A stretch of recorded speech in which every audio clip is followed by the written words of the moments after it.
We're counting down the 7 most haunting cases where influencers documented their own deaths. These were moments where cameras meant for highlights became witnesses to tragedy.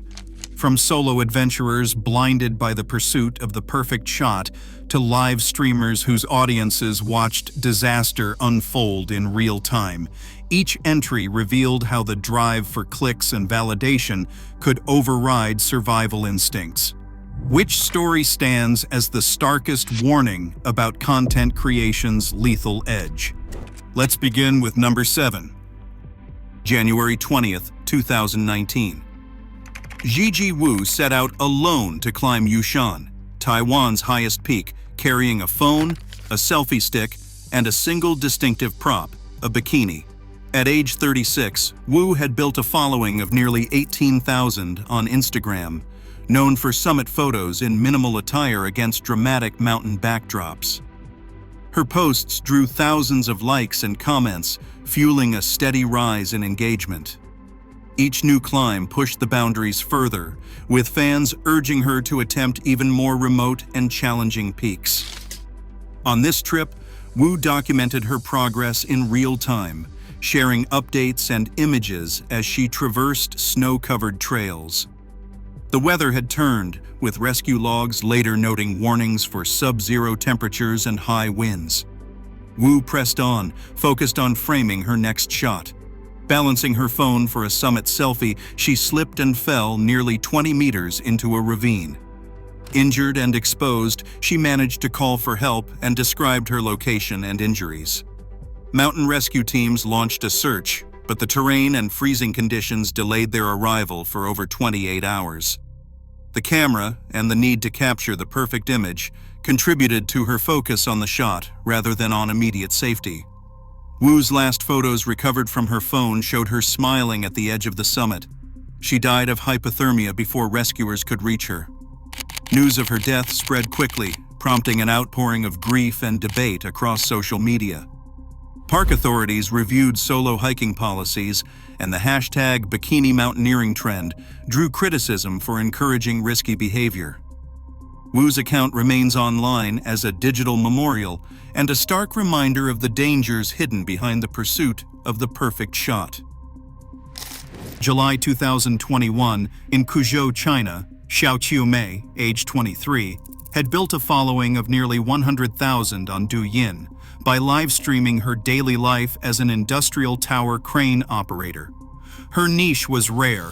Most crane operators stayed anonymous, but Xiao offered viewers a dizzying perspective from over 160 feet above the city, answering questions and narrating her routine as she climbed and worked. Her follower count had doubled in just 6 months, with each new stream drawing more comments asking for higher, riskier shots and real-time interaction. Company policy strictly prohibited phone use on the job, but audience demand and algorithmic rewards pushed Qiumei to keep filming. On the afternoon of her last broadcast, she began a live stream while descending the crane after her shift. With her smartphone held in one hand, she navigated the narrow ladder and responded to live chat messages. The camera recorded her voice and the metal rungs below, but her grip slipped. The stream continued as she fell from the crane over 160 feet before the image cut out. She suffered multiple traumatic injuries and was pronounced dead at the scene. The live stream was removed from Douyin within 30 minutes, but not before fragments circulated among viewers and news outlets. Family members confirmed the footage was authentic, and the incident sparked a nationwide discussion about workplace safety and influencer risk-taking. Xiao's employer faced scrutiny for failing to enforce safety rules, and Douyin tightened moderation on live content from hazardous locations. Her account, once a daily diary from above the city, now stands silent, a digital memorial and a warning about the dangers of divided attention in pursuit of online fame. July 10, 2021. Sophia Chung, age 22, left Hong Kong's city center before sunrise, heading for the popular Ha Pak Lai Nature Park. Known online for adventure selfies at cliff edges, waterfalls, and remote beaches, Chung had built a following of nearly 20,000 on Instagram. Her posts, often tagged #LiveLife, drew a steady stream of comments urging her to try riskier spots and more daring shots. In the months before her death, she posted images from increasingly precarious locations, each one earning higher engagement and fueling a rapid climb in follower count. The pressure to deliver more extreme content became a defining part of her online persona, and it shaped the choices that led to this moment. Risk emphasized the demand she faced. That afternoon, Chung and 3 friends hiked to a slick, moss-covered waterfall. She set her phone to timer mode, balancing it on a rock to frame herself at the waterfall's edge. The surface was wet from the summer rains, but the spot offered a dramatic drop and a panoramic backdrop, a setting well suited to the kind of shot her followers expected. As she adjusted her pose, Chung lost her footing and slipped over the edge, falling more than 5 meters into the pool below. Her friends rushed down and pulled her from the water, but she had struck her head on the rocks and been submerged. Emergency services arrived quickly and transported her to the hospital, but she was pronounced dead on arrival. The cause of death was listed as traumatic brain injury and drowning. The sequence of events showed how performing for the camera created a fatal distraction. Tragic. News of her death spread quickly, and her account gained more than 35% in the days after, with thousands of new comments memorializing her final posts. Instagram issued reminders about safe content creation at natural sites, and local authorities posted new warnings at Hapag Lai. Chung's last image remained online, a frozen moment at the edge of risk, now serving as both tribute and caution. Her account, once a showcase for adventure, stood silent as a digital memorial shaped by the pressures and blind spots of social validation. Warning. March 2022, Valle de Bravo, Mexico. Janet Martinez, age 29, prepared for another paragliding flight, her helmet-mounted GoPro already rolling. With nearly 85,000 followers across YouTube and Instagram, Martinez was known for immersive, first-person adventure vlogs. Her channel's growth had attracted gear sponsors, each email pressing for more frequent uploads and ever bolder footage. In the weeks before the accident, her videos showed a steady escalation, with higher altitudes, longer flights, and new stunts timed to meet a packed release schedule. On the morning of her final flight, wind advisories were posted for the valley. Martinez and her instructor skipped a routine safety check to stay on schedule, responding to a sponsor's request for same-day footage. The GoPro captured every step as they launched from the ridge, the harness straps visible in the frame. Less than 3 minutes into the flight, a loud snap echoed through the audio. The main harness, improperly secured in the rush to launch, detached mid-air. Both Martinez and her instructor plummeted over 300 meters, the camera still recording as the ground rushed up. First responders pronounced both dead at the scene, citing polytrauma as the cause. Investigators seized the GoPro, which had survived the impact. The footage was classified as evidence and never released publicly, but its existence was confirmed in the official accident report. Forensic analysis traced the failure to a missed buckle check, a step Martinez had documented in previous tutorials but skipped that day under pressure. Platform response was swift. YouTube added safety warning overlays to paragliding and extreme sports videos, while Martinez's accounts became digital memorials, filled with tributes and messages from followers and fellow athletes. The accident reignited debates about equipment safety and content escalation, prompting several sponsors to review their policies on creator deadlines and risk disclosure. Martinez's last upload remains online, a reminder of how the drive to capture and share can both distract from danger and leave behind an unflinching record. May 13, 2025, Zapopan, Jalisco. Valeria Marquez, age 27, was hosting a TikTok live stream from her salon, Blossom the Beauty Lounge. With over 113,000 followers, Marquez had carved out a space as a beauty and lifestyle influencer, known for her candid streams and on-camera tutorials. Her audience tuned in for makeup tips, salon banter, and glimpses into daily life. In the weeks before her death, engagement on her posts had climbed, with comment sections filling rapidly and live chat often surging past 1,000 viewers per session. That afternoon, Marquez appeared uneasy during her broadcast. Chat logs later revealed viewers noticing her glancing toward the door and referencing recent unwanted gifts. At 3:14 p.m., the stream captured a man entering the salon, claiming to deliver a package. Marquez's voice faltered. She muted the audio, but the camera kept rolling. Seconds later, 3 gunshots rang out. The footage caught the chaos, Marquez collapsing behind the counter, staff shouting, the intruder fleeing. The stream continued for nearly a minute before a coworker ended the broadcast and seized her phone. First responders arrived within minutes, but Marquez had sustained fatal wounds to her chest and head. Death was pronounced at the scene. Police secured the footage as evidence, and Jalisco's Attorney General's office classified the case as probable femicide. The live stream, briefly available on TikTok, was taken down by moderators in under 15 minutes. Still, segments and screenshots circulated rapidly across news outlets and social media, fueling a storm of speculation and outrage. The hashtag #JusticeForVale trended within hours, joined by tributes from followers, fellow creators, and women's rights organizations. TikTok issued a statement of condolence and temporarily tightened live broadcast moderation in Mexico, muting streams flagged for violence or distress.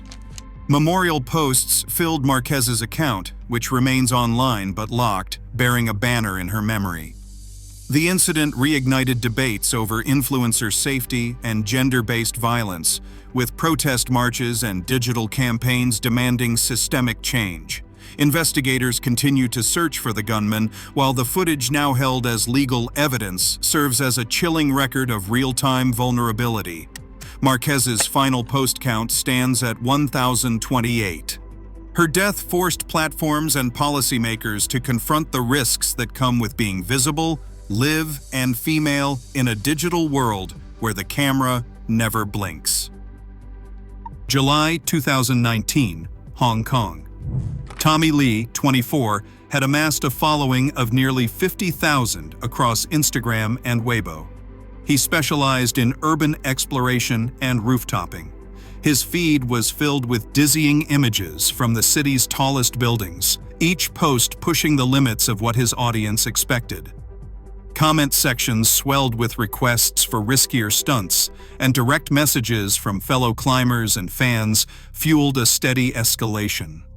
Lee's recent uploads had shifted from static rooftop shots to complex video sequences, often involving drone flybys and first-person GoPro footage. The engagement spikes were clear. Each new height brought a surge of likes and shares. This drive for fame shaped his choices.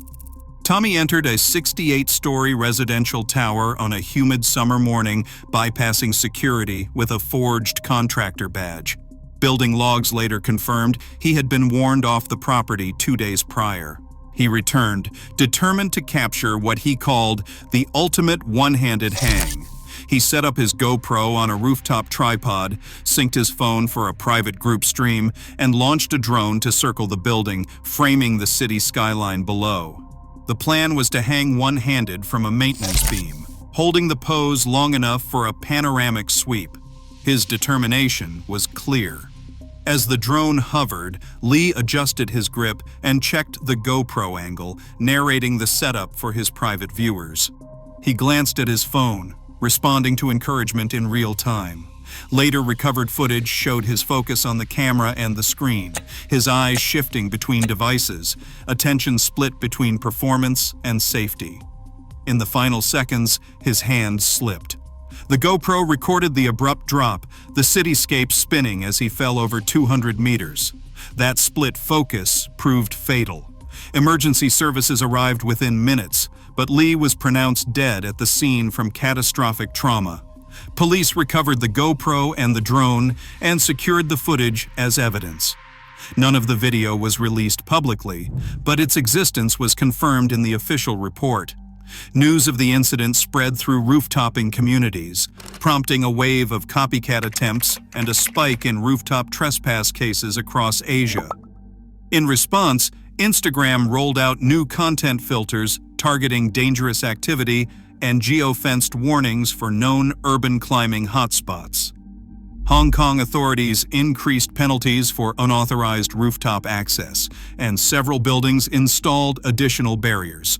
The institutional response was swift. Lee's account remains locked, his final post count frozen. The footage, never seen by the public, serves as a silent record of the moment when the pursuit of the perfect shot overwhelmed every other instinct. That silent record became both a warning and a tragic consequence of performing for the camera. September 29, 2024. Off the Sao Paulo coast, a rented yacht floated in clear Atlantic water.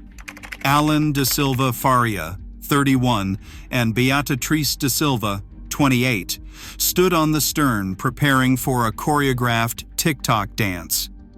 Alan had 400,000 followers, Beatriz had 120,000, and their feeds were a steady stream of luxury, designer swimsuits, champagne, and panoramic views. Recent weeks had brought mounting pressure from sponsors. Engagement had slipped after an algorithm change, and agency messages grew sharper, calling for more viral moments, more visibility, and more risk. The yacht was booked by a travel brand and was meant to deliver the perfect backdrop. The plan was a trending audio clip, the city skyline, and no life jackets, just clean lines for the camera and unobstructed logos for the sponsor. Crew members later described how both influencers declined safety gear, citing sponsor guidelines and the need for a flawless look. Phones were set up on tripods, one for TikTok and another for behind-the-scenes stories. As the music played, Alan and Beatriz moved in sync, steps timed for maximum impact. The captain recalled a sudden sharp wave, a brief violent swell that caught the yacht broadside. Recovered phone footage showed the moment, a jolt and a stumble, Alan reaching for the rail and missing, Beatriz spinning with her arms out and then vanishing from the frame. The camera kept recording, capturing only the empty deck and faint shouts. Neither made it back to the yacht. Crew tossed flotation devices and called for help, but strong currents and the absence of life jackets left little hope. Rescue divers recovered both bodies within the hour. Medical examiners confirmed drowning as the cause of death. The time was 3:18 p.m. News of the accident spread quickly. Partial phone footage surfaced in private chats and was referenced in sponsor statements. Several brands immediately paused influencer partnerships, issuing condolences and outlining new safety pledges. A leaked sponsor memo mandated visible safety gear for all future shoots regardless of branding concerns. Instagram and TikTok temporarily restricted hashtags tied to yacht parties and luxury travel, and brands began geofencing sponsored posts to keep them away from hazardous locations. The influencer community responded with memorials and reminders about water safety. Both accounts filled with tributes while creators posted about the risks behind the scenes. Platform teams reviewed branded content guidelines, and some agencies introduced mandatory safety briefings before any sponsored shoot. Alan and Beatriz's final posts remain online, their feeds now silent, a record of a lifestyle shaped by commercial demands and algorithmic pressure. Their deaths forced a reckoning, not only with the risks of performing for the camera, but with the commercial and aesthetic choices that can override basic survival. The aftermath rippled through the industry, sponsorships paused, content policies rewritten, and the illusion of effortless luxury shattered by the reality of two lives lost in pursuit of the perfect shot. Across all 7 cases, one pattern is clear. the pursuit of digital fame can push creators past the point of caution, turning the camera from a tool of connection into a catalyst for tragedy. The algorithms that reward ever riskier content are still running. As long as validation is measured in clicks, the next fatal moment could already be recording. Stay vigilant and prioritize life over likes.